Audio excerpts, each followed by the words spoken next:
দেখুন ভাই, একজন সুস্থ মানুষ আরেকজন সুস্থ মানুষকে কখনো খুন বা হত্যা করতে পারে না, পারবেও না। একজন সুস্থ মানুষ আরেকজন সুস্থ মানুষকে খুন করতে হলে যে কোনো একজনকে অসুস্থ হতে হবে। অসুস্থ হতে হলে তাকে নেশাগ্রস্ত হতে হবে বা যে কোনো কঠিন পরিস্থিতির শিকার হতে হবে।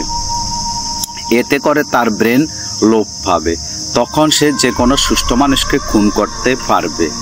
যেমন ধরেন, আমাদের দেশের যত মানুষ গুম, খুন এবং ধর্ষণের শিকার হয়েছে তাদের মধ্যে 90% মানুষই তাদের কর্মের কারণে গুম, খুন এবং ধর্ষণের শিকার হয়েছে। আর 10% মানুষই অন্যায়ের প্রতিবাদ করতে গিয়ে, এক কথা সত্যি কথা বলতে গিয়ে গুম, খুন এবং ধর্ষণের শিকার হয়েছে।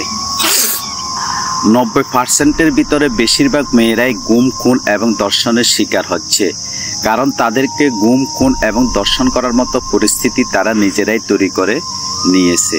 তারা একজনের সাথে কিছুদিনের জন্য রিলেশন করে, তারপর তাকে ধোঁকা দিয়ে তার কাছ থেকে টাকা পয়সা আত্মসাৎ করে নিয়ে আসে, আবার তাকে বাদ দিয়ে অন্য আরেকজনের সাথে রিলেশনে জড়িয়ে পড়ে, আবার তার সাথে প্রতারণা করে তার সেই স্মার্ট বয়, মদখোর, গাঁজাখোর অন্য আরেকটা ছেলের সাথে রিলেশনে জড়িয়ে পড়ে।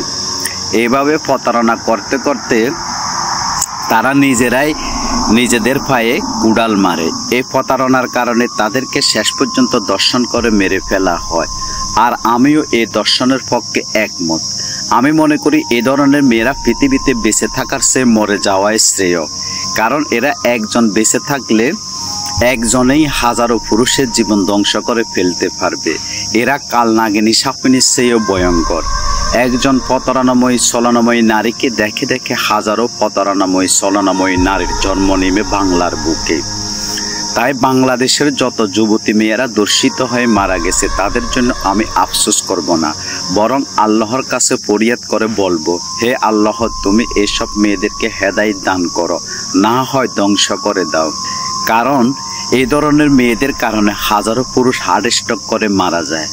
সবশেষে একটি কথা বলে শেষ করতে চাই, এ পর্যন্ত যত পুরুষ মেয়েদের সেকাকে হার্ট স্ট্রোক করে মারা গেছে তাদের জন্মধারিণী মায়ের জন্য তো কেউ হার্ট স্ট্রোক করে মারা যায় নাই।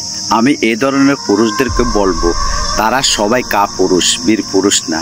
আরে তোদের কি এটা মাথা আসে না, এ ধরনের ছলনাময়ী প্রতারণাময়ী মেয়েদের কাছ থেকে আল্লাহ তোদেরকে বাঁচিয়ে রেখেছে। এদের ফাঁদে পড়লে তোদের জীবন হয়তো ধ্বংস হয়ে যেত।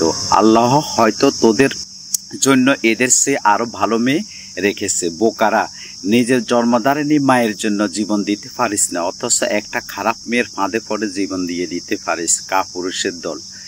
ভিউয়ার্স, আজ এই পর্যন্ত। ভিডিওটি আপনাদের কাছে যদি এতটুকু ভালো লেগে থাকে তাহলে কমেন্ট সেকশনে আমাকে লিখতে ভুলবেন না। কিন্তু নেক্সট টাইম ভিন্ন রকমের, ভিন্ন ধারণা, অন্যরকম কোনো স্ট্যাটাস নিয়ে আপনাদের সামনে প্রেজেন্ট হওয়ার প্রত্যাশা আজ এই পর্যন্ত। সেই পর্যন্ত সবাই ভালো থাকবেন, সুস্থ থাকবেন। আল্লাহ হাফেজ।